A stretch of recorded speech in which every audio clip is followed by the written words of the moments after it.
careful. There's a friend of mine that has been trafficked for how many years now? I'm just talking about an educated person from an office. She just met a child, went for a vacation, and like that, that's how she was trafficked. People are afraid to seek or ask the right question because they're afraid of surgery. I call it 2 F's that affects women with fibroids. Fear and fund.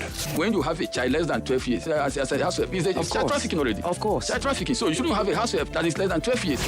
Tune in to Danfo Conversations with Bakare-Yusuf every Friday from 1 to 2:30 p.m. right here on your number one station for talk, 99.3 Nigeria Info. Let's talk. And it's a very good afternoon. Yes, your Friday will never be the same. You know that. It hasn't been the same since we started Danfo Conversations, but it's a rainy Friday. You know how I hate that thing where I have to drive into work in the rain? Those of you who made that happen today, God knows your number. Your phone number, your address, your everything. Even your Instagram handle, God knows it. So, we have a packed show. I know everybody's talking about their Koremadus. Yes, but how about everybody just calm down? Calm down. Calm down, because 7th of July is not so far away, right? We will know more. So I'm going to keep my opinions about that to myself. But one thing I will say though, health. The health infrastructure in Nigeria is what comes to mind every time I remember that what's happened. And we don't know what the truth is. They haven't even put in a plea yet. Nothing. See, when you're in a country where there is a structure, where there is a process, where there is a law, you can follow in tandem. So we already know that they've been charged. On the 7th of July, we will know about their plea. And then I believe a trial date will then be set, depending on what happens. However, that's not what I'm going to talk about today. As I told you, the telephone number, because when I tell you who my guest is, you're all going to want to call in. I know what you're like. 0700 993 993 993. And the female only line is 01465 7190. You can WhatsApp on 0809 597 5805. We are streaming live. Yes, you can see my CCOG is correct. All of you that are calling these days and you're like, oh, Auntie Rati, sometimes you forget. My name is CCOG. Thank you very much. Yes, I've got my CCOG on today in black and white. And you can see that on Facebook, Nigeria Info 99.3, YouTube, Nigeria Info FM. Our Twitter handle is Nigeria Info FM. Our Instagram is Nigeria Info FM Lagos. On our website, if you want to go there, you go to nigeriainfo.fm. I'm even wearing a red lipstick today. Perhaps it's because of my guest. I don't know. You know, let me tell you who he is. Are you ready? Yes. So, let me give you background. He owns a media company. Yeah. When he won, he's a presidential candidate, by the way, because you know we only have the best on this show. Now, when he won the ticket, when he became the flag bearer for the 2023 presidential or general elections as the presidential candidate of his party, many were like, who is he? Where did he come from? Who is this one? For where? This one. Well, all your for where's, all your where did he come from, all the questions, what is his vision, what does he even know? We shall be finding out today. He came in all the way from Abuja. I mean, he's in the studio, he's not even on Zoom. So you all need to be ready. It is my absolute pleasure to have with me Dumebi Kachikwu, who says, I'm nobody important. Thanks for having me, Rati. It is my pleasure. Thank you for coming in all the way from Abuja. So I could actually have done this via Zoom. No, I will not do Zoom. I don't do Zoom. You made me come. You important people need to be here. It's actually better. And because, you know, we know what our technology is in this country and we know how things fluctuate. And when you're telling us something important, we don't want to miss it. Because you know how the network, the gremlins have a way of getting in is when you're saying something important, they go, and we're like, network. Nah. Yeah? So thank you for joining us. So tell me what your red lipstick has to do with me, though. Oh, I'll tell you after the show. You see, they'll all be calling all my fans will still be calling that. Why are you not wearing the red lipstick for me? Why are you only wearing it for him? How are you? I'm doing well. Thank you. And he got here early. I know, aren't we impressed? That's a really good start. He got here quite early. So, Dumebi, you are ADC presidential candidate That's correct. for 2023. Yes. As I always ask, what possessed you to actually venture in the direction of possibly one of the most difficult jobs in the world, if not Nigeria? And what should I say? A job that's loaded with bombs, traps, etc. What possessed you? I think all my life I've been in that space of activism. As a secondary school student, my school was domiciled within the University of Benin, and those were the days of the military era, and you always have riots, and they will pull the secondary school students out, right? So we learned activism in University of Benin. Again, I was a student activist, and it's always been part of me. Having lived in Abuja in over 2 decades, I've been passively active, and when I say passively active, it means that I have been in the background trying to influence and shape things and get government to work for the people. And you get to a point where you realize that you just have to be in the driver's seat to get things done. And 7-8 years ago, the election that brought in Buhari, at that point I knew I just wanted to get out there to do something, and of course when you tell people, let's do something, I need to do something, I want to run, the reaction of most people start laughing. Oh, don't waste your time, don't make a fool of yourself, you don't stand a chance. So I didn't run then, and I have regretted it ever since, because when I see what's happened to Nigeria in the last 7 years, I just feel like I am partially to blame for it. I mean, if I had stepped up, and put out my ideas for my country, my vision for my country, I mean, who knows? You understand? Sell yourself to the electorate. I mean, they have the power. So I always regretted not doing that, and this time around, nothing was going to stop me. Okay, good. So you mentioned that you had been doing some activism in the background. Tell us about the kind of activism you had been doing. So it means that in every area that I feel that there's a problem, it's talking to the people who man those seats, talking, writing to them, proffering solutions.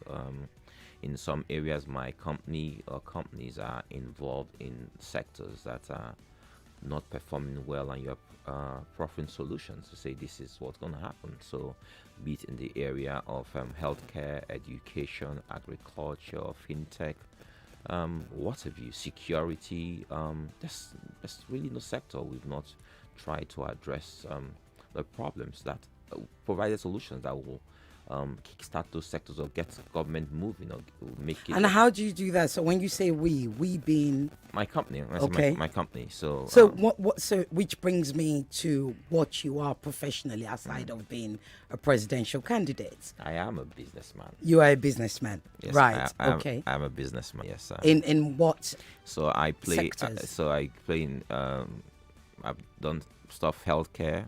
I'm a builder, construction, real estate, agriculture, IT, say software development, fintech. So in several sectors, I have passive and active investments in several sectors, and all those sectors have found reason to support the Nigerian government, or to say to the Nigerian government, this is how you can better the lot of Nigerians, So I could give specific examples. Take education, for example.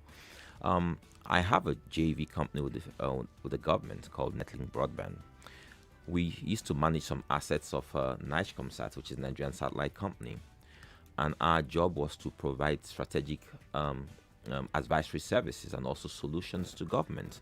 So we put together a solution that we called NECMAS. NECMAS was a futuristic solution that will help all schools from primary all the way to tertiary in Nigeria. It will provide students with tablets. It will provide them with connectivity solutions. It also provided the content, and the devices that we use to have have the content. Okay, and we also provided government a way to fund that. We said to them, just the way you raise money to fund elections, right?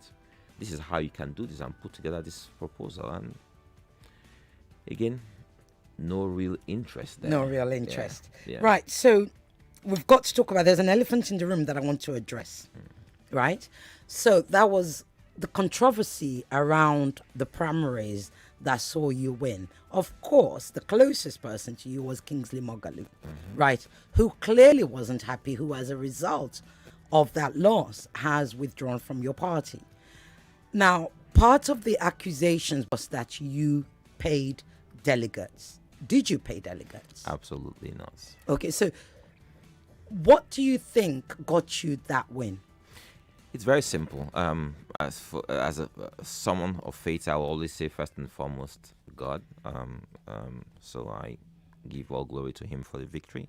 But I will say this: in that field, in that race, I was the only real politician, or the only person who had real political experience. Really? Kingsley didn't? Kingsley's first foray into politics was in the last elections. Before that, he had no real political experience. I have been in the political space for the last 2 decades. I just said to you, I have been in activism all my life. Yeah, but is that politics, That's though? politics. So because I call myself an activist, and I'm not a politician. No. So I've said, let me explain that, right?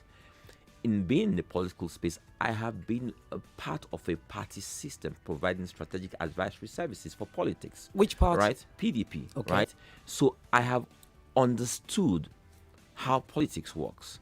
Okay, I have been around and in the sphere of influence for most governments, right? So I understand this. I understand what elections, what they are. I understand the delegate system, right? So new entrants won't really understand this and don't really know what to do. So I was a late entrant into the race. They were already there. And for people who had been in the party for over a year, right? They had no interface, no real interactions with the delegates, knowing we're going to go into a delegate election, right? So understanding that, if you saw what happened with the better known parties, you saw Atiku and Bola Tinubu, you saw them moving all over the country to meet with the delegates, to sell yourself to these delegates. Okay, so what they were doing, they knew the state chairman and probably the secretary of the party or the woman leader, but they didn't know the delegates because they expected that those chairmen will give instructions and say, vote for this person. When I started consulting, I met with all the delegates. I was talking to them on a daily basis. I had WhatsApp groups. My phone is going off. I'm still interacting with them on a daily basis. Some of them I knew their wives, talking to them, So they felt like this is someone who's keen. So you were selling your vision to them? I was selling my vision. I became part and parcel of these people, right? So they all knew me. I went into the primaries knowing these people on a first name basis. No other aspirant there could boast of this. How many delegates did you have? Over 2,000 delegates. And you knew them on? Not all of them, but I knew most of those delegates. On a first name basis? On a first name basis. That's really impressive. Yeah, really impressive. So, and tell you what, so these are people who, they are at almost the lowest rung of the ladder. These are people who have real life issues, concerns, and they want someone to address them, talk to them. Sometimes 3 a.m. they send you messages, and it's not messages asking for help, it's just messages just seeking hope, knowing that you are there, that you care, so they saw in me someone who genuinely cared, right? I didn't come speaking above their heads or anything. They just saw someone who was part of them, who genuinely cared. Okay. So went into the primaries. On the eve of the primaries, it was clear to anyone there that 90% of those delegates there came for me, right? All the aspirants, or most of the aspirants, 70-80% of the aspirants provided logistics arrangements for these delegates to get to Abeokuta. Mohalu camps his delegates in some Foursquare Gospel Camp. Delegates, I made arrangements for delegates across the board. I didn't care who they were. It was important that delegates got there. So in the same hotel where I was staying, the delegates were camped there. The delegates were camped in good hotels. He camped his delegates about 40, 50 kilometers from Abeokuta, right? And they were not happy about that, okay? So I camped these delegates in the same hotel where I was around me and what have you, okay? On the eve of the primaries, we had a banquet for all the delegates, irrespective of who they wanted to vote for. And when I walked in there, right, those who were not with me saw the reception of those who were with me. And all delegates were there struggling to take pictures with me, and those who were not with me felt, oh, you know what, I don't want to waste my vote. I want to be part of the winning team. But then something happened. Tell us. I realized at that point that some of these people might be here because they expect that in a typical party, they've come for a convention and they expect that they're going to go back with money. I knew that I didn't want it to be on my conscience that if I won, it will be because I paid delegates. I knew I was not going to do that. So I announced to these people. I said, I don't have money to give anyone. I just want to be very, very clear that if you are here, you're supporting me because you buy into my vision. A lot of people were upset. People cried. Who? The delegates cried? Yes, some were. Why? Were cried because some people came there expecting money because they had seen what happened with the PDP and APC convention. Right. So they said to me, "We have kids. We came hundreds of kilometers to get to this place. You know, that's not right. This is not fair. This is wicked." You know, and I was trying to explain to them that, listen, this is a different party. We have a different charter with the people. We can't do this, you know. And that is, it's your democratic right to exercise this franchise and to do it the right way. They were not happy about this. So the chairman of all the states, right, requested to have a meeting with me outside. Mm-hmm. And then they asked, why did you do this? You know, you could lose the election. And I explained to them why. I said, it will never be on my conscience. I am desperate to change Nigeria, but I'm not desperate to be president of Nigeria. Okay, so I'm going to come in at that point. I like that. I'm going to come in at that point and say to you, are you then saying to me, irrespective of the fact that, you know, your delegates stayed in the delegates that, you know, had access to you, stayed in the same hotel as you, and as you claim that Mogalu's or Mohalu, I must pronounce him properly, Mohalu's delegates or whatever, those invited, stayed 40 kilometers away. Are you then saying to me that money is not involved? Because if I put somebody 40 kilometers away and I put them in the same hotel as me, there's a kind of difference in payment, you know what I mean? No, so let me explain that to you. Please. My campaign provided logistic support to all everybody, six chapters. Right. Irrespective, we didn't know who they were voting for. Right. So for even people who were in Mohalu's camp in his hotel, we provided logistic support for them. Okay. So the party's constitution stipulates the number of delegates who have to make the convention valid, right? So it was important that we got these people to come to the convention. So it was not important to me who they were voting for, right? As far as I was concerned, whoever won that convention, I was going to support the person because I felt that they were all capable people. Okay, so that's what I had this conversation with the state chairman. They said they understood my position, and some of them said they were not happy with it and that we're going to lose delegates. I said I'm fine with that. Like I said, there are other people there. If they win, I'm also fine with that. Okay. So I left that banquet that evening, went to my hotel in the morning, came out. I was the last person to come into the hall for the primaries to start. And when I walked into the hall, I had already heard when other people walked in, they had met this riotous applause and what have you. And I came into that hall and graveyard silence. I didn't get the kind of reception other people had. So as far as I was concerned, You had lost. I had lost. Yeah, I had lost. So before we go on break, I've got like a minute or so before we go. I don't have time. Okay. I wanted to ask you what it felt like when you win, when you realized you had won. But we've got to go. After the break, you're going to tell us Sure. what that moment felt like when your name was the one that was read out. Sure.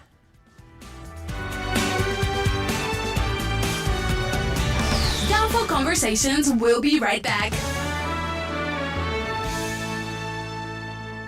More news and information coming up. We'll be back in a moment.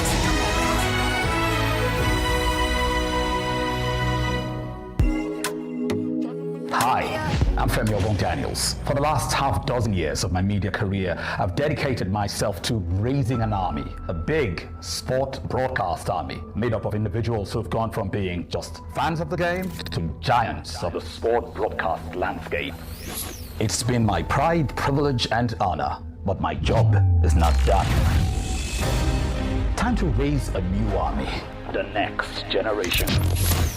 Join me and my team from 7 to 9 p.m. Mondays to Friday on 99.3 Nigeria Info for the third and biggest season of the Fan Battle. Starting Monday, June 13 to Friday, July 15. 1 million naira grand prize. A seat at the table.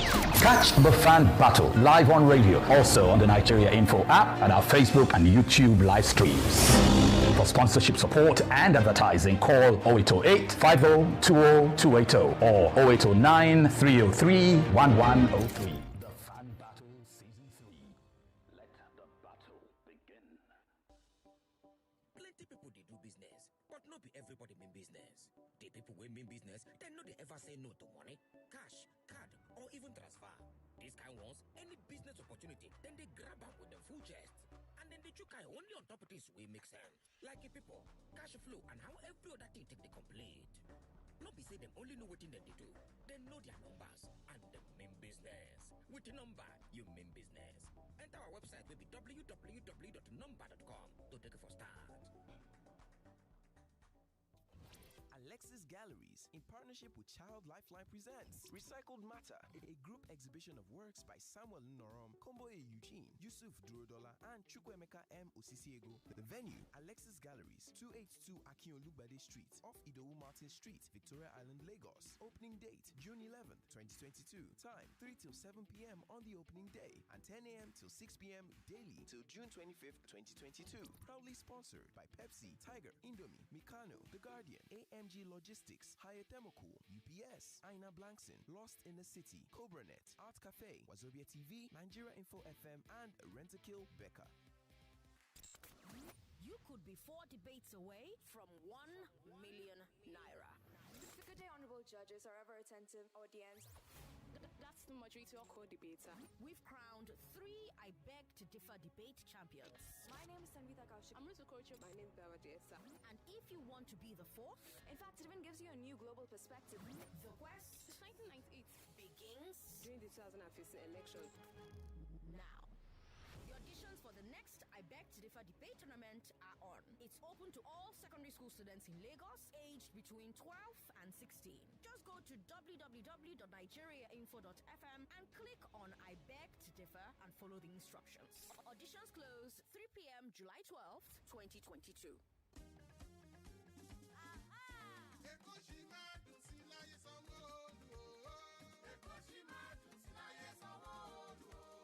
Dear Lagosians, did you know the Babajide Olushola Sanwo-Olu administration has completed the 380-meter long sea crossing bridge for the Lagos Blue Line rail service from Mile 2 to Marina?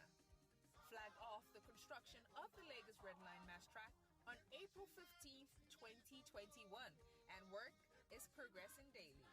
Least I forget, in a little while, millions of Lagosians will begin to commute on world-class Blue Line and Red Line rail services in safety, speed, and comfort. Imagine what we can do in another 4 years. You could be 4 debates away from 1 million naira. Good day, honorable judges, or ever attentive audience. That's That's the Majority co-debater. We've crowned 3 I Beg to Differ debate champions. My name is Dumebi Kachikwu. I'm Rita Kocho. My name is Bakare-Yusuf. And if you want to be the 4th, in fact, it even gives you a new global perspective. The quest Since 1998 begins during the 2015 election. Now. The auditions for the next I Beg to Differ debate tournament are on. It's open to all secondary school students in Lagos, aged between 12 and 16. Just go to www.nigeriainfo.fm and click on I Beg to Differ and follow the instructions. Auditions close 3 p.m. July 12th, 2022. Many people are in business, but not everyone means business. The people who mean business never say no to money, cash, card, or transfer. These ones grab business opportunities with their full chest. Keep an eye on things that matter, like people, cash flow, and how it all adds up. They do not only know their onions, they know their numbers. They mean business. With Number, you mean business. Visit www.number.com, that is NOMBA, number.com, to get started. You know us in Port Harcourt. My name is Eno Ugbevire. I'm Gabriella Anyanwu. My name is Adedayo Ilushapi. You know us in Lagos. Hi, I'm Sheriff Quadri. My name is Joyce Onyemoa. I am Sandra Ezekwesili. You know us in Abuja. I am Femi D. Amele. Hello everyone, my name is Swat. My name is Kimberly Machiko. Every day, our presenters in your city bring you real, in-depth talk on the biggest topics. But this June, you'll hear all our presenters from all our cities at the same time. Join us at Nigeria Info's Roundtable. For 3 days, let's talk about the biggest stories of the last 6 months together. Tuesday, June the 28th from 10 a.m. to noon. Wednesday, June 29th from 1 p.m. to 3 p.m. Thursday, June the 30th from 3 p.m. to 5 p.m. The Nigeria Info Roundtable. Let's talk. Welcome back to your number 1 talk, news, and sports station. This is Nigeria Info. Welcome back to Downfall Conversations, right here on 99.3 Nigeria Info. And hello, we're back. And my guest is Dumebi Kachikwu, who is the presidential candidate for ADC in the 2023 presidential elections. And just before we went on break, we were talking about the primaries. Okay. Now, of course, you've since sent me proof that your opponent paid people and you didn't. I want to give you an opportunity to address that in like 1 minute. So, yes, I think the last minute to talk about... And bear in mind that he hasn't been here. So, of course, I'll invite him to give us his side of the story. Okay, so last conversation was about what was going on the day. I got in there and I thought I had lost. When voting started, some states I believed were with me from the body language when they said voting. In fact, okay, before the voting commenced, we all asked to make 5 minutes pitch to the delegates, okay? And the reception to my pitch, the hall, they were, everyone stood up, clapped. I electrified the hall. And so I felt like this would, even if I said I was not going to pay, but that this will help. But when voting started, the first couple of states, the body language, I felt, okay, you know what, I've lost this. So I asked for my laptop, and right there, I said, type in my concession speech, promising to stay with the party, support the candidate. I left the space blank with the name of the person, all that stuff. But then some of the northern states started coming up, and when they started coming to vote, the body language, the way they were smiling at me, thumbs up, all that kind of stuff, I realized, I probably am still in this race. And I saw more and more states come with that attitude. So I'm like, okay. Then I started smiling. I'm actually in this race, And then when the counting started, I was hearing Dumebi, Mohalo, Dumebi. I'm like, okay, I got this, right? And eventually when they did the vote count, and I just realized, yes, the journey has just begun. Okay. The journey has just begun. And at that moment when you learned that you had become the flag bearer, did you feel any kind of weight on your shoulder, or did you think, you know what, I've got this, not a problem? I felt like my vision begins today. The journey begins today, but at the same time, I felt like my troubles begin today. Okay. We're going to talk about that vision. As I told you, time goes so fast on this show. So we want to know about your vision. Education, for instance, and healthcare. And healthcare is critical given what's going on at the moment.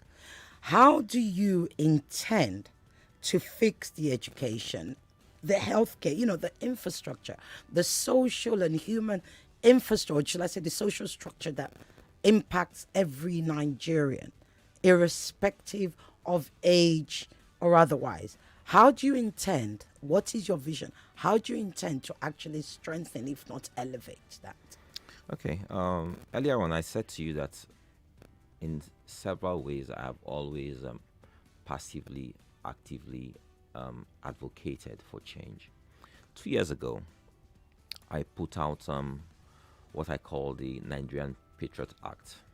It's a bill that is going to be the first bill I will send to the National Assembly if Nigerians choose me or make me their president.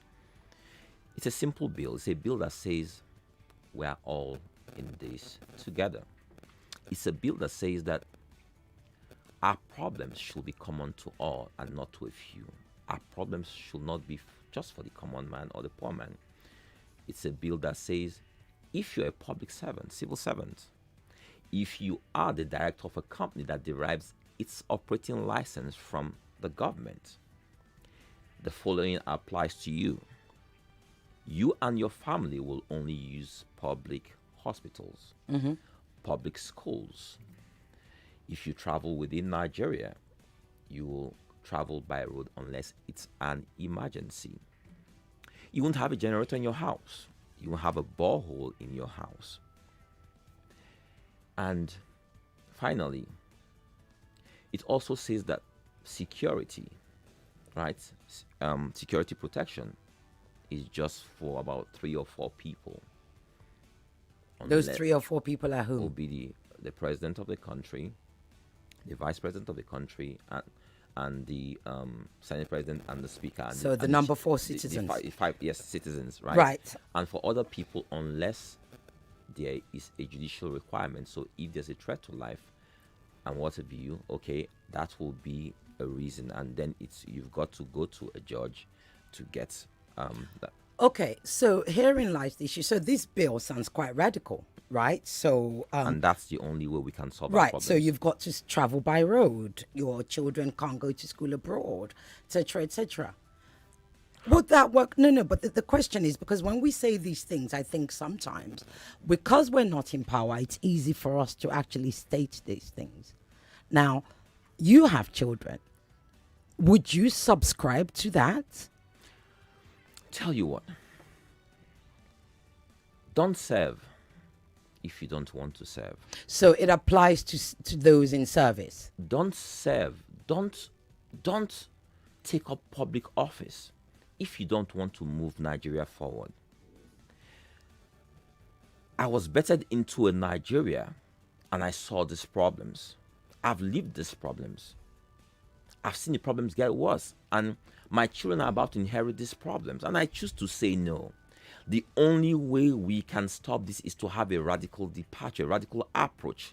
Then you're going to have to change the constitution, which brings that's why it's an act that is going to go to the National Assembly for them to amend the constitution, or for them to make this a part of the constitution so that we can do this. So if that's the case, then what is your plan for that political and constitutional structure of Nigeria? Because the constitution currently affords anybody, whether they're the president or, National Assembly or Senate, we can send our children to school anywhere. In order for you to stop the people in office from doing that, you're going to have to change the constitution. So tell us about how you intend to change your plan for that political structure and constitutional amendments that you're talking about. So amending constitution or a constitution introducing an act of parliament is simply by introducing a bill, which is the bill I prepared and I put out in the public domain. What if they vote against it? So that's why you, as a president, if you have a popular mandate, the National Assembly will find it very difficult. Now, if you watch our government all these years, you always find that the National Assembly, they always choose to align with the government of the day. Yeah, because Buhari, one would argue, in 2015, Buhari came in on a very popular mandate, which is why APC is a majority in the House. Right? And the PDP government was the same thing. Obasanjo was there to the popular mandate. Jonathan was there to the popular mandate. Right. So if Dumebi gets a popular mandate, then the people, the parliament, has got to align with you and your vision.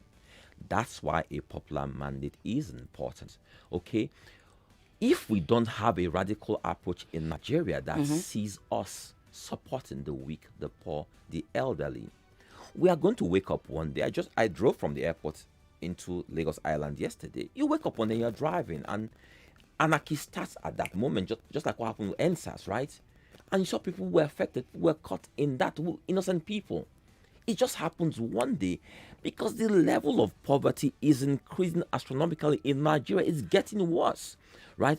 We have to have a radical approach. But I agree with you on the radicalism that we need. Yeah. But we still have a presidential system, and that presidential system says if you put a bill forward, it goes to the lower house, then it goes to the higher house, and then the president assents to it, right? Now, if you've got a lower house that's saying, forget it, we're not signing on to that, because effectively you're saying to them, I want your life to change. I want your lifestyle to change. And they're like, no, we're not going to sign up to this. How are you going to make them do that under this current presidential system? It's very simple. For me to become a president of Nigeria, right, someone from a lesser known party, it will have to be on a popular mandate. The people in the National Assembly will realize this. They will know that Nigerians want change. No one is going to work against the Nigerian people when they know that the Nigerian people are desirous of change. Nigerian people are not going to elect someone out of the two better known parties if they don't want it, if they're not sending a clear message to these people. And the people better understand that if you look at the elements of the bill, what's the bill saying? The bill is simply saying, let's all be part of the mess so that together we can solve this mess. Imagine if my children are the president of Nigeria, if I brought my children back from schools overseas and they were in public schools, wouldn't I do everything possible to make sure those schools work? I'll do everything possible to make sure our hospitals work. I'll do everything possible to make sure we have world-class infrastructure. We don't do this because only the poor people suffer from this. You and I can afford private tuition for our kids or private hospitals, but the poor can't afford this. Okay. 2 years ago, let me tell you an experience I had 2 years ago. A staff of mine, I was in the studio in my office and just doing a shoot, and the guy, the cameraman, got a call that his wife was just involved in an accident, hit and run. We rushed to the hospital, Federal Medical Center in Abuja. I watched this woman for 3 hours struggle for her life. I watched her struggle for her life. I watched the doctors there who didn't have any infrastructure, any facilities to help this woman live. At that time, the doctors had not been paid for 4 months. Tell you what, sometimes these stories, unless they are personal to you, unless you've experienced them, you just don't understand that Nigeria is really in poor shape. Okay, we have a lot to cover. I honestly, I wish there was. See, I told you the time goes fast. I wished we had 3 hours. But here's the thing: you've mentioned several times. You've mentioned about the lesser parties, the smaller parties. Now, when you look at Nigeria, lesser known parties, my party a small right? Party. I beg your pardon. So the lesser known parties, I like to call them the alternatives, right? Correct. Yeah. So, and your party is one of the alternatives. But here's the thing with Nigerians: Nigerians are used to the big parties, even though they complain about the two big parties. But also one could easily argue, and I think the evidence is apparent, that there's also an element of suffering from Stockholm syndrome, right? So how do you intend to break this dependence? Beautiful question. It's not actually Stockholm syndrome. Stockholm syndrome is what happened in 1973 when some armed robbers took. Yes, when victims fall in love with their, but with their abusers. that existed in Nigeria. So I like to call it Nigerian syndrome, not Stockholm syndrome. Okay. Now, tell you, how do you help victims of Stockholm syndrome? They have a psychological affinity to their captors. How do you help them? Mm-hmm. It's by positive reaffirmation, by counseling, by talking to them, by loving them through it. We are all victims in Nigeria. We forget that we are an abused people, successive decades of abuse in Nigeria. We take it as normal, but in other climes, this is not normal. In Nigeria is one of the only countries where the abnormal is normal. We are living in an abnormal situation. So how do you do this? You have a visionary leader who continues to speak to his people, to inspire his people, to love his people through this. The better known parties, right? You understand that people know Omo, for example. And when you tell people, oh, there's this detergent, oh, it can do magic in 5 minutes, Omo does not work as this, blah, blah, blah. People always say to themselves, Omo, I know. This I don't know. Let me just stay with what I know, right? That's what you're talking about. Tell you what. The best thing that's happened to us in this election season is that typically after primaries, you have less than 3 months before the elections. So lesser known parties don't have the wherewithal. They can't showcase themselves to the electorate. We have 8 months. We have people like you who've invited me here today, giving me an hour, 30 minutes to talk about myself, my party, my vision. I have 8 months to do this for Nigerians to hear me articulate my vision for them. We never had this before. What's going to happen is this.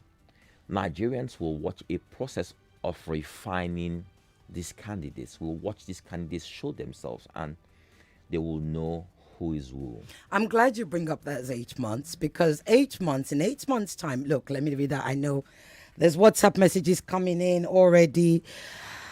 The studio line is 0700 993 993 993. The female only line is 01465 7190.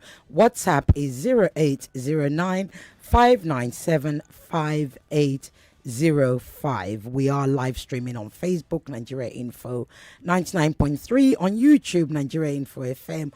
On our Twitter, you can also put your messages or your questions, Nigeria Info FM. On Instagram at Nigeria Info FM Lagos, and of course on our website, where you will see my Sisi Oge, not Echo, not Sisi Echo, not Echo Oge, not Soso Oge, it's Sisi Oge, right? Okay, because my Instagram handle is at Sisi Oge Lagos. Now, so here's the thing. You mentioned 9 months, or 8 months rather, that we've got to go. So in 8 months' time, you're going to have what? Something between 120,000 to 170,000 polling units across the country. Where's the resource for you, ADC, to actually ensure those polling units? You're smiling. You've got to tell us. Those polling units are manned by ADC reps. Where's the reasons? Because when they talk about labor, they talk about structure. So we're going to talk structure with ADC. What's your structure like? So I would like you to give me time to explain this to Nigerians. Okay, today, you got 3 minutes. Okay, so here's this, right? Right? 3 minutes. Yeah. Go ahead. People overflog the word structure in the political circle. Let me tell you what structure is. You have two structures. Structure, in one sense, is the aspirations of people like me. So when a party has a presidential candidate and has the down ballot aspirations, so you have House of Assembly, which is the first structure, right? Or local government is typically the first structure. You have the House of Assembly, which is another structure. Then the House of Reps layers his own structure on top of the House of Assembly. And then the Senator layers his own structure. Then you have the government, where you have the president. That's what you call a structure. The aspirations of those people, they are the ones who provide the down ballot structure for you as a presidential candidate. So parties that don't have down ballot aspirations, right, they typically don't have structures. Now, let me tell you about my party. In terms of size, the third largest party in Nigeria, right? Not only that, we had primaries with over 2,000 delegates. Not many parties had that size of primaries, right? But tell you what, we don't have people down ballot candidates in most of those offices, but at least we have a sizable number. Now let me go to the next structure. What's the next structure? Do you know what it is? Tell us.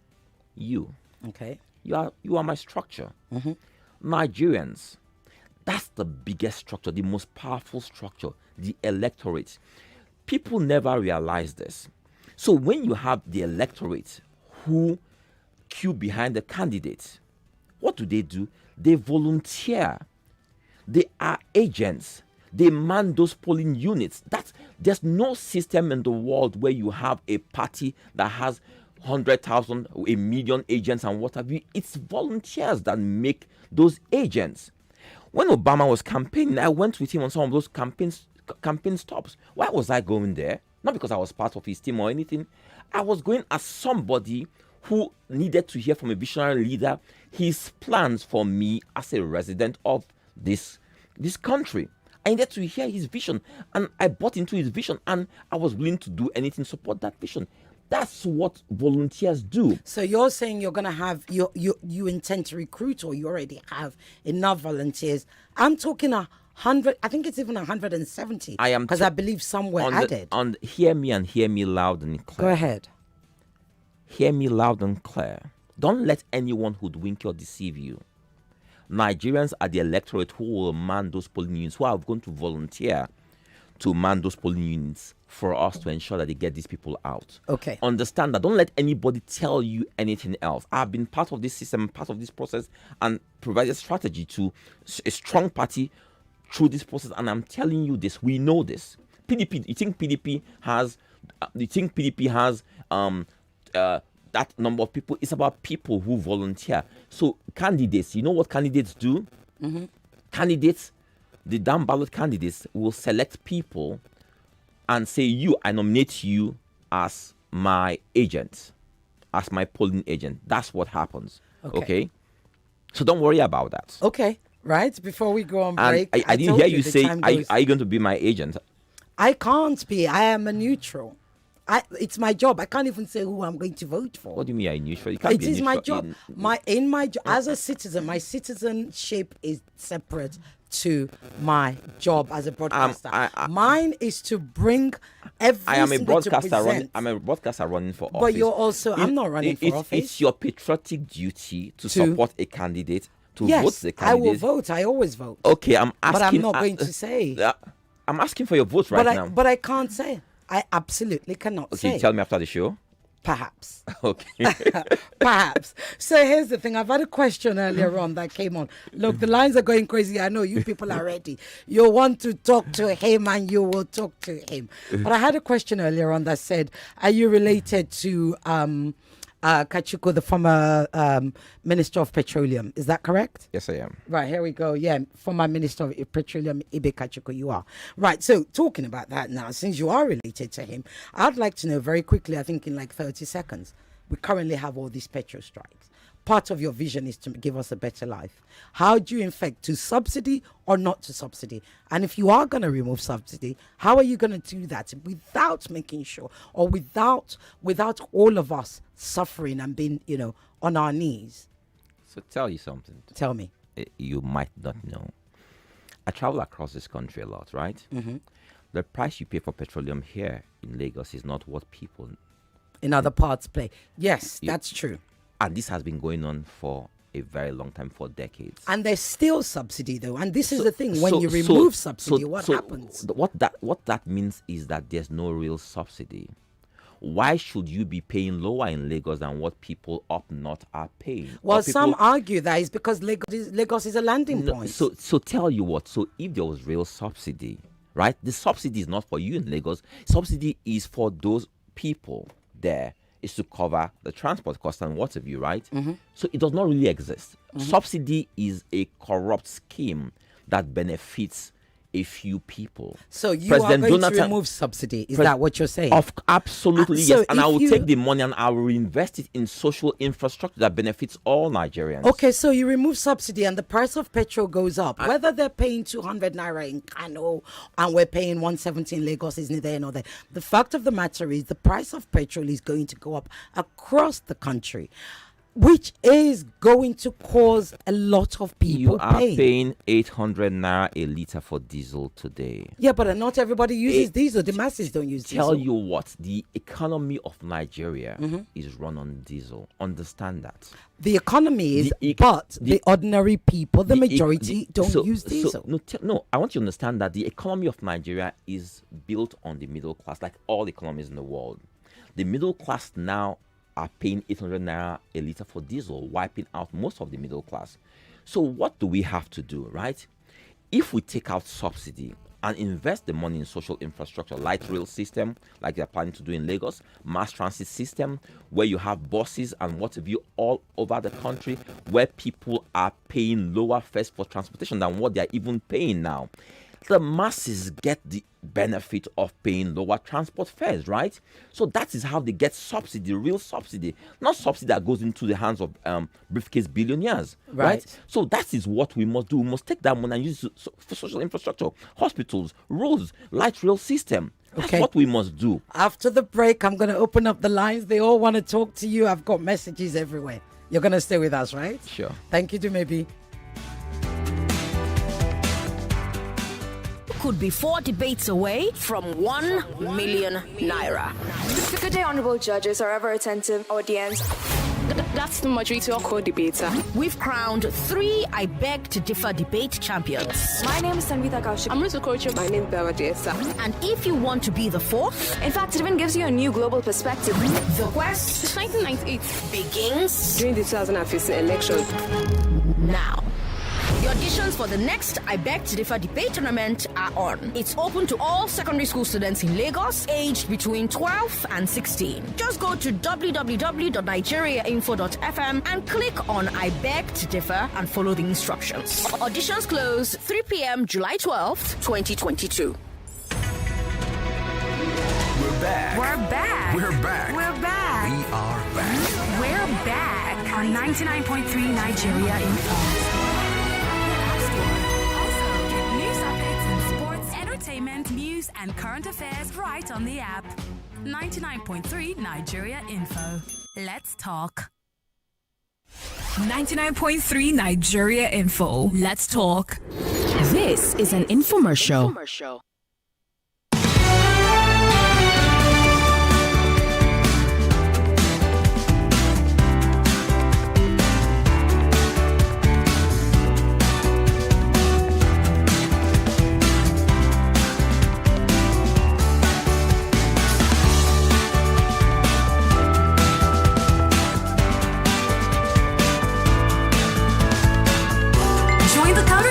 No matter where you are. Download our mobile app by searching Nigeria Info FM on the Google Play Store and the Apple App Store. Also, get news updates in sports, entertainment, news, and current affairs right on the app. 99.3 Nigeria Info. Let's talk. Welcome back to Downfall Conversations right here on 99.3 Nigeria Info. Okay, we've got 2 minutes before the news headlines. I'm going to take some questions or comments from WhatsApp right now. Okay, let's have a look. Hello, Dan for Conversations. The issue is not taking the subsidy out. The petrol is taken to the north by trucks because the Kaduna refinery is dead. How can they buy diesel used to move loads of fuel at 800 naira and they have to be paid from the sale of fuel at 125 naira? Is that a question to my client, to my guest? No, it's not. Let's have a look. What have we got here? Right, good afternoon. This is Collins from Ikorodu. My take on the topic at hand is vote buying. The citizens are constantly kept under poverty line for the purpose of winning election. We are going to witness voter intimidation such as we have never been seen before. Unfortunately, the security agencies will be overwhelmed or even bought over to take action. How is Dumebi going to deal with that? So I'm going to read out. I'm going to read out as many as possible. Let's scroll up. I can't find you. What have we got here? Right, hold on. Here we go. We love Dumebi Kachikwu. Oh, there you go. So your fans are sending in messages. Somebody sent a message. Mine says, do you plan to have Tinubu and Atiku on your program? Certainly. Absolutely. They will be coming. If it's the last thing, well, it might be the last thing I do, but I will do my best. You know, I always deliver. Right, what have we got here? From Jack, Dumebi's emergence was highly questionable. I mean, popular candidates like Mohalu and Monye. Please ask him if he provided proof of Mogalu's expenditure as claimed on Channels TV, only after he was accused of inducing dollarizing his way out of it. Way out into becoming the winner. You answered that already, but you can always answer again. What do I have here? I have where is it? We love you and support is for you, sir, from Brenda. What else do I have? Cecile Gay, good afternoon. Nigeria is in dear need of a young, dynamic, charismatic president. Come next year, general elections, that will move around the country to unite the people and also make policies that will create wealth for Nigerians to improve their standard of living. That's from Mbanwodoyo. Right, what else have we got here? Let's answer some calls. Have I got a minute? I haven't got a minute. So sorry. Right, I've read WhatsApp. When I come back after Yvonne does her magic, I will be answering your calls, I promise. Bye.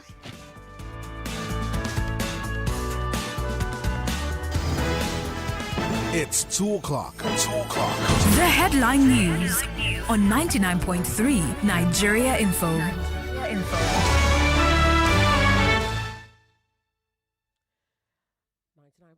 Nigeria Info. Here are the headlines. Supreme Court strikes out suits challenging Section 84, Subsection 12 of Electoral Act. Nigerian Communications Commission sets to roll out 5G spectrum by August.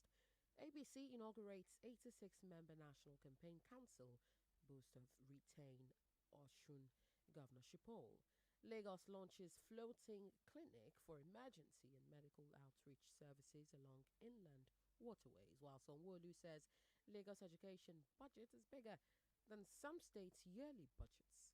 Lagos ranks second worst livable city in the world. Nigeria ranks 41st out of 42 countries on sub-Saharan Africa right to health, scores very badly in human rights. NYSC DG advises core members to acquire skills as there are limited white-collar jobs. UK court denies Ike Ekweremadu bail over alleged conspiracy to harvest child's organ. Standard Organization of Nigeria accuses importers of encouraging insecurity in Nigeria, while federal government begins taxation on sugar-sweetened beverages to reduce non-communicable diseases. Appeal Court affirms conviction of former Bank PHB MD Atuche of 25.7 billion naira fraud.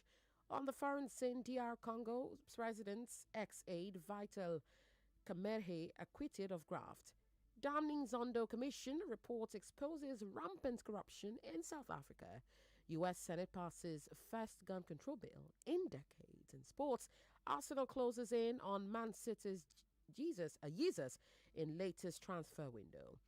And FIFA approves 26-man squads for World Cup 2022 Qatar tournament. Those were the headlines. This is the Danford Conversation with Ireti Bakare-Yusuf. I'm Ivana Haifo. You're listening to 99.3 Nigeria Info.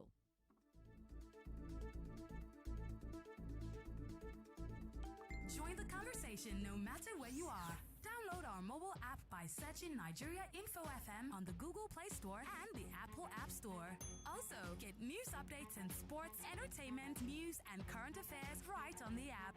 99.3 Nigeria Info. Let's talk.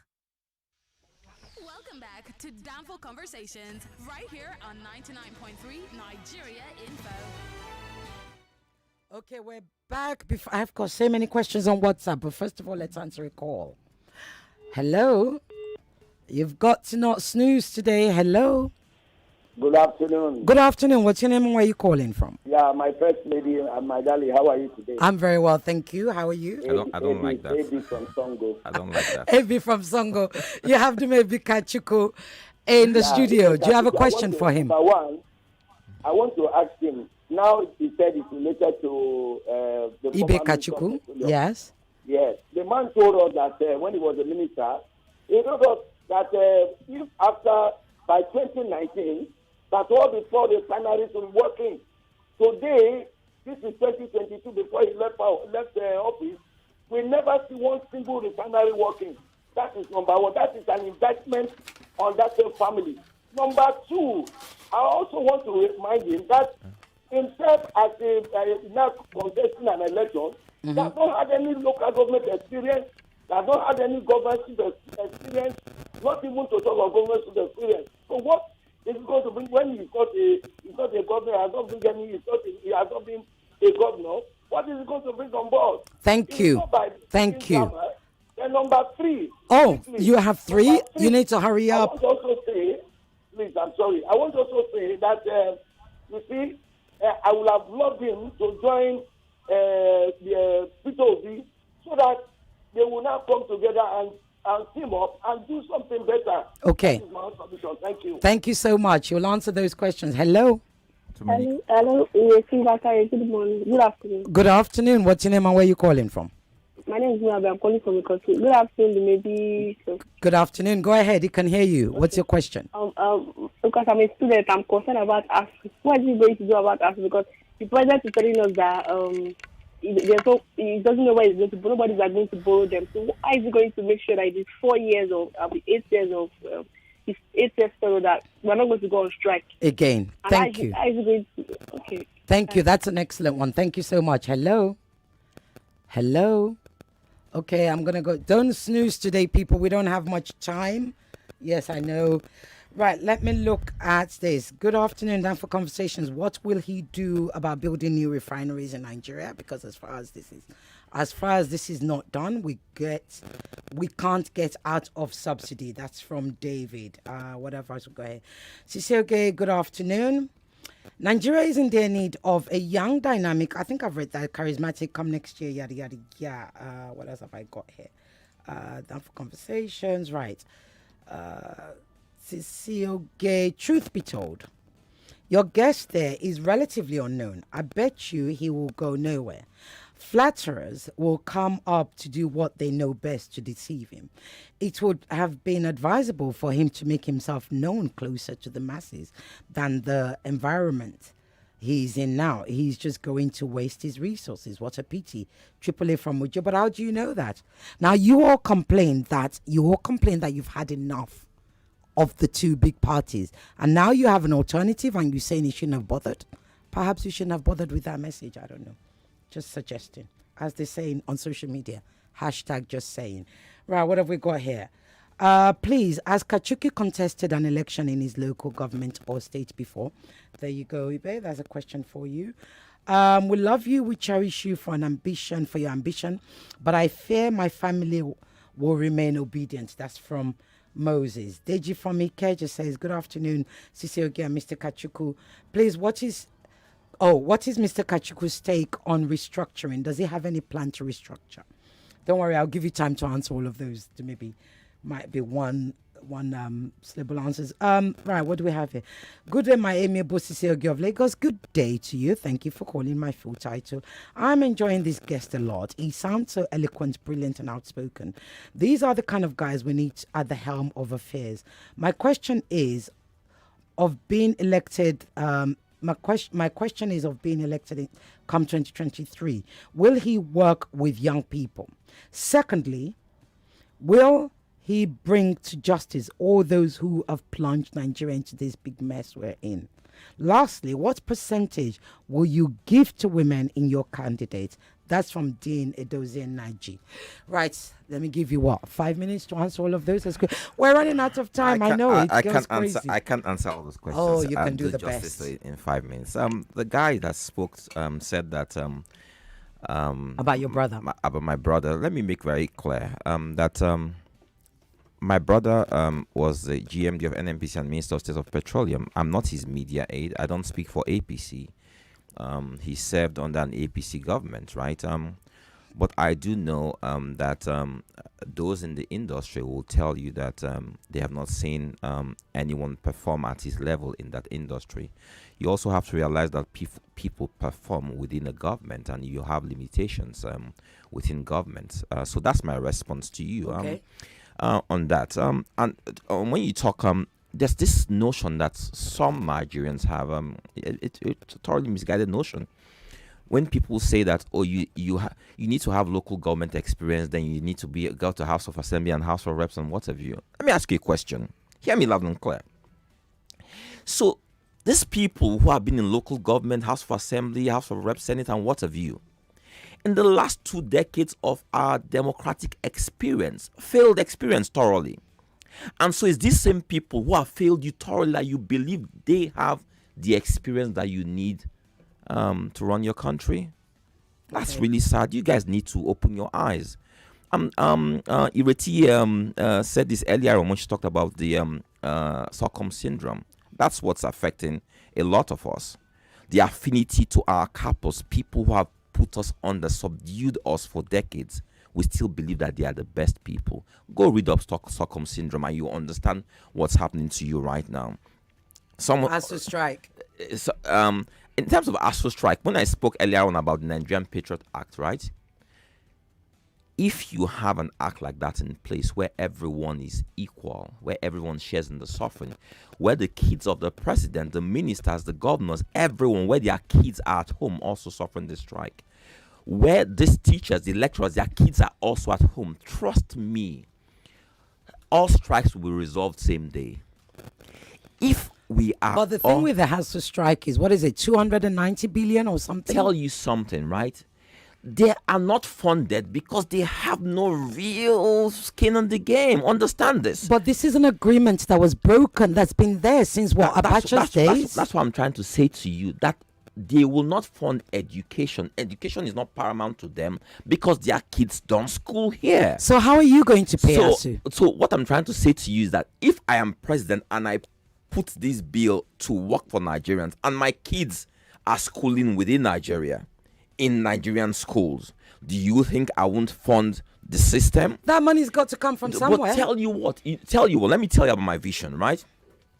My charter with the Nigerian people, the ADC charter, it's a charter that says that all Nigerians are equal before the law. There's no law that's different for rich and poor. It's a charter that says that it's a charter of shared prosperity for all Nigerians. It's a charter that says that we will always promote meritocracy above mediocrity. But I've still got to ask you, where is that money going to come from? Tell you what, let me tell you something. Nigeria is one of the richest nations in the world, but unfortunately, those who manage us don't know what it is to manage resources.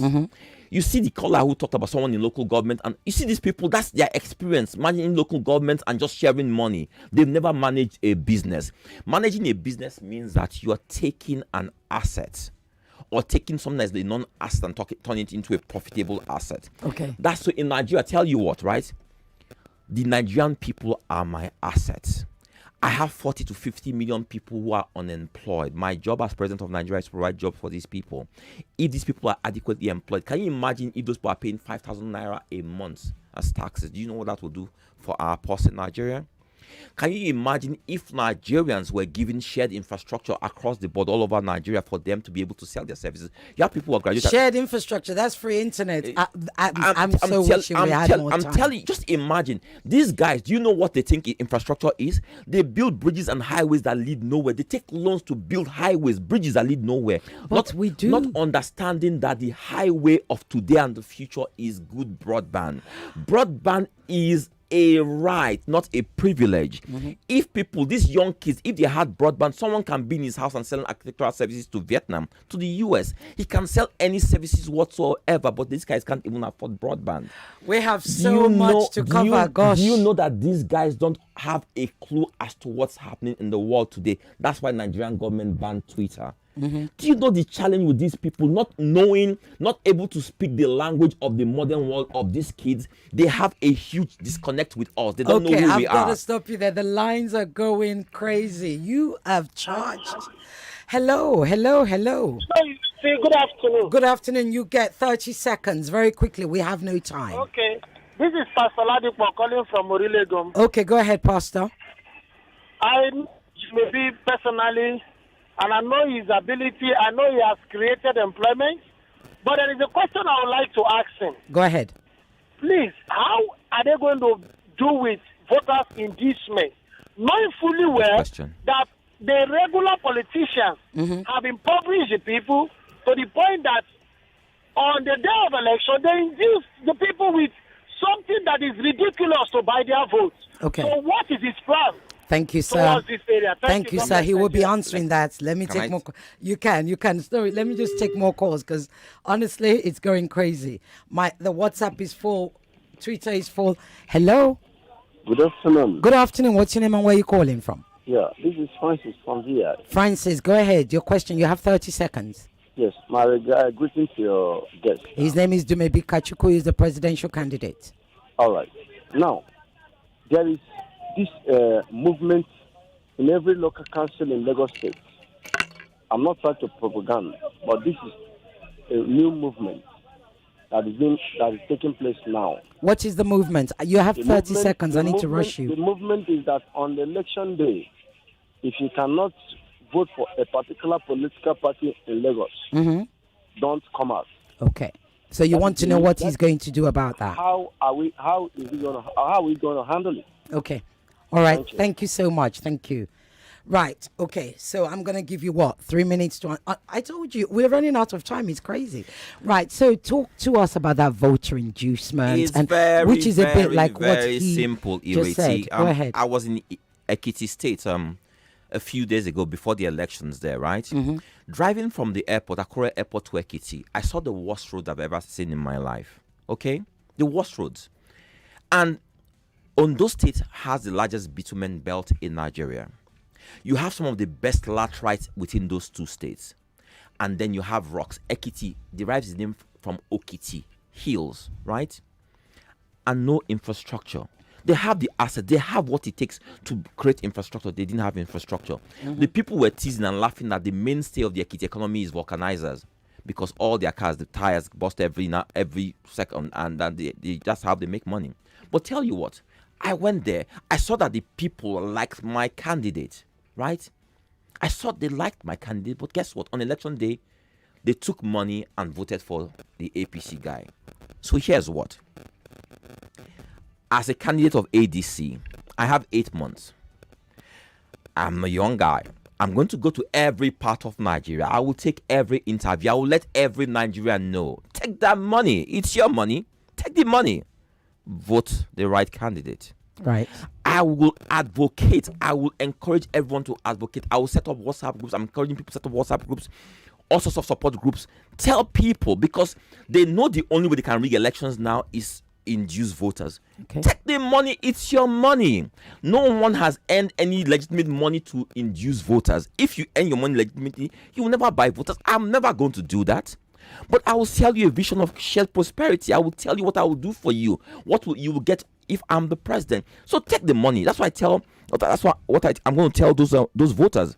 Take the money and vote the right candidate. And the question about Lagos and you saying there's a movement. Let me tell you this, guys. Hear me loud and clear. Nigeria as a country is at war on multiple fronts. A lot of people don't realize it because the media doesn't talk about this. We're at war. In the southeast, we're at war. We're at war northeast and northwest. Even in the southwest, you saw what happened at war. So we're at war. Our military is overwhelmed. Come election time or before elections, we'll see this get worse. But I tell you something, as things get worse, as the level of frustration increases in Nigeria, you guys realize something, that we are in the majority. Okay. We are in the majority. There's no army that can stop the Nigerian people. That movement in Lagos, they will realize that when the Nigerian people march out, when we march out to exercise our democratic franchise, they will run away. Okay. I've got the Nigerian people have the power. Understand this. The power is just step out that day. Don't be afraid. They do this. They say this for people to be afraid that there's going to be election violence, right? So you don't come out. Come out. Okay. I'm telling you, come out. Nothing's going to happen. They will run away. You are in the majority. There you go. You're in the majority. Right. What do I have here? Right. I have a question here. One, how is he going to fund his campaign? The other one is, okay, please let me answer that. him. How do I fund my campaign? It's very simple. Mm-hmm. You are my asset. You are my fund. Take the message one person at a time to the whole country. Yeah, but you still got to fund the campaign. Tell you, listen, understand this, right? You know what's going on? The biggest expense in the campaign season is media. Mm-hmm. Do you know what Bond has done now? What you guys are doing? You guys are doing the most patriotic thing the media has ever done in the history of Nigeria. You are providing access to all parties. That's the most expensive part of any campaign. You guys are doing it for free. You guys are doing a beautiful job. I commend you for doing that. The next expense is what do you call logistics of voter buying. But tell you what, it's your patriotic duty as a Nigerian who feels concerned about Nigeria. Don't look for politicians to take their money. Volunteer your services. Okay. Volunteer your time. Okay. Don't let people pay you for your time. Volunteer your time so we can change Nigeria. Okay. We must march up this hill with courage. Okay, good. I have a question here that actually aligns with one of the things you said earlier. He said, and there's no name, why can't I find your name? Please kindly ask what model or workable method to fix education or health if the House should pass the bill, the radical bill you're proposing. I can only give you 1 minute. It's very simple. If the House passes that bill, everyone will be committed to ensuring that those two sectors work. So let me tell you guys this. A lot of people don't know this. Schools all over the world in developed climes, you know this already, schools are funded by endowments from rich people. In countries like Nigeria, we believe that's only the government. Government alone can't fund schools. We have billionaires in Nigeria. Ask these guys questions. What are they doing to support education or the healthcare sector? You Google what these guys have done about health. They always say they're going to build hospitals. They don't build those hospitals. But if their kids have to go to public hospitals, they will all build hospitals. They will support hospitals, right? They will do this. The government, some years ago, I proposed to Nigerian government about building the Abuja Medical City. I realized that most of our medical personnel had left Nigeria. I said, this is the way to encourage them back. Build first-class infrastructure. Have the biggest one in Abuja and then have regional support centers. Okay, so we start from there, right?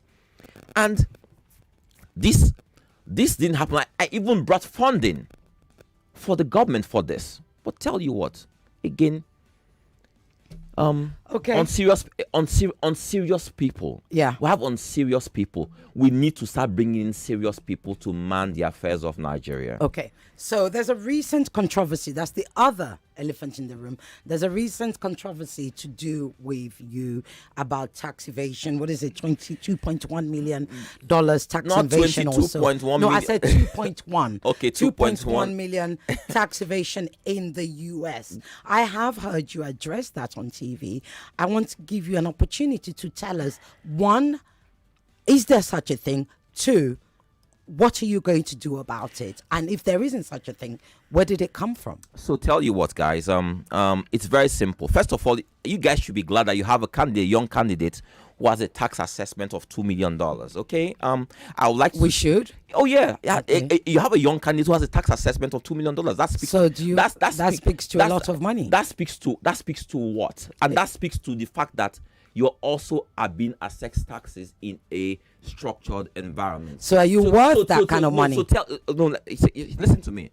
So what you will find is that a lot of the other candidates don't even pay taxes. They hide their money in offshore places. But let me speak to the issue. But this is in the US. Okay, yeah. This is in the US. So the US is not an offshore. It's not an offshore haven. Exactly. So let me speak to this. Right.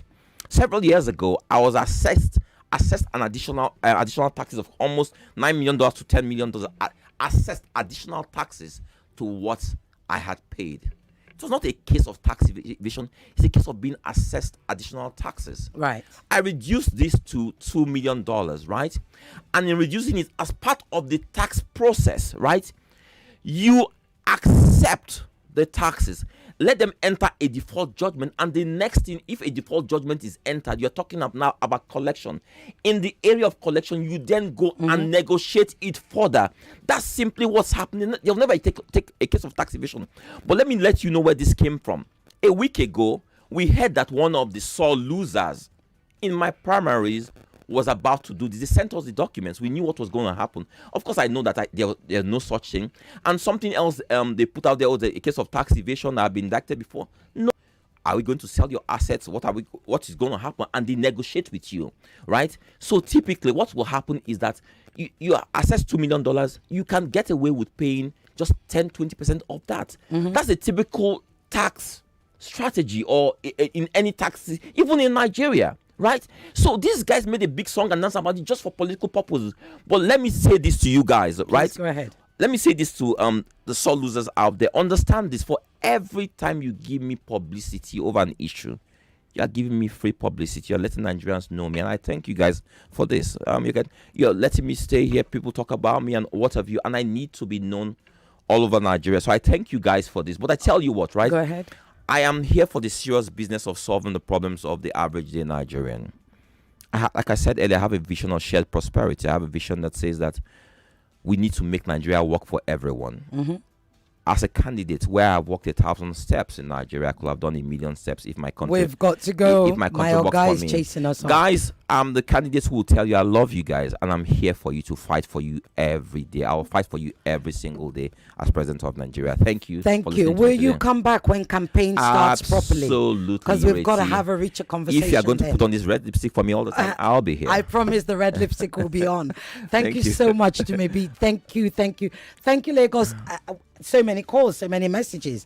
And this has been Dumebi Kachikwu, who is the presidential candidate of ADC for 2023 presidential elections. You can find him on Twitter at Dumebi Kachikwu, correct? Yes. Thank you. Look after yourself and have a fabulous weekend, because I'm gonna. Ciao. Bye.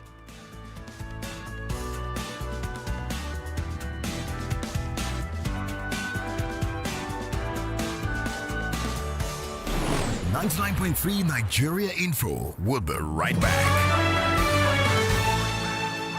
Gather around, kids. You can't miss this news. The best of Nickelodeon is coming to you on Wazobia Max TV. Yes, you heard right. The very best of Nickelodeon is now live on Wazobia Max TV. That's Monday to Friday from 4 to 5 p.m. Enjoy your 99.3 Nigeria Info. We are more than just radio. Subscribe to our YouTube channel at Nigeria Info FM. Check us out on Facebook at Nigeria Info 99.3. Follow us on Twitter at Nigeria Info FM and on Instagram at Nigeria Info FM Lagos for live updates as it happens. 99.3 Nigeria Info.